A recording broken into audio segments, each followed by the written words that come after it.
and in this video I would like to teach you how to go about measuring strategic fit as you facilitate conversations around a specific opportunity. Well, first, let's define strategic fit. When I say strategic fit, I mean a degree to which an organizational strategy is in line with your opportunity that it tries to frame, or vice versa. In other words, it's about making sure that the opportunities a business pursues are well suited to its current strategic strengths and weaknesses. So, how does strategy come into play in opportunity framing? Well, when a business is evaluating potential opportunities, it's important to consider whether or not those opportunities are a good fit with current business strategies. It won't be a good opportunity if it doesn't align with the company's overall direction. For example, if your business has a strong technology team but is considering entering a market that relies heavily on face-to-face sales, it might not be a best strategic fit. It's like the whole project team stakeholders and decision makers are stomping on a round peg hard enough to fit it into a squared peg of the same size. It just never fits. So how do we actually facilitate this conversation? So the template that I am using has two columns. One for the company, venture, or divisional strategies, and one for the aspects of the opportunity that support or contradict those strategies. Look, to use the template, we will start by going through each strategy listed on the left side and identifying any aspects of the opportunity that support or contradict that strategy. For example, if the strategy is to grow into new markets, we might look for a way to support that strategy in a part of the opportunity, like a possible partnership with a company in a new market. On the other hand, if the opportunity would require a big investment in technology that the company doesn't know how to manage yet, that would go against the strategy. It's also important to consider other strategic issues such as capital, manpower, technology, or competencies.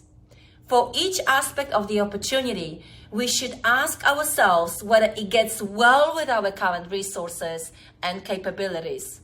If there are any aspects that don't fit, we will need to discuss them with decision makers at the decision review board or even before to determine whether they can be addressed or if the opportunity should be reconsidered. So, in summary, the key points to consider when using these templates are: A. Identify the aspects of the opportunity that support or contradict its strategy. B. Consider other strategic issues such as capital, manpower, technology availability, competencies. And C. Discuss any aspects of the opportunity that do not align with our resources and capabilities with decision makers. Look, before we close this video, I want to leave you with a few key tips to help ensure the success of your strategic fit discussions. First and foremost, it's important to regularly reassess your business strategies. And this means taking the time to stick your heads up and become aware of any changes in the market environment or shifts in your organizational priorities. And by doing this on a regular basis, you can avoid becoming blinkered and ensure that your team is always addressing the most relevant opportunities. Look, to make this process as smooth as possible, we recommend that the sponsor of the workshop be prepared with the strategic fit tool ahead of the time, before the framing workshop. This not only saves time and avoids any potential embarrassment, but also ensures that the sponsor, who is likely more familiar with your organizational strategies, is able to provide valuable input.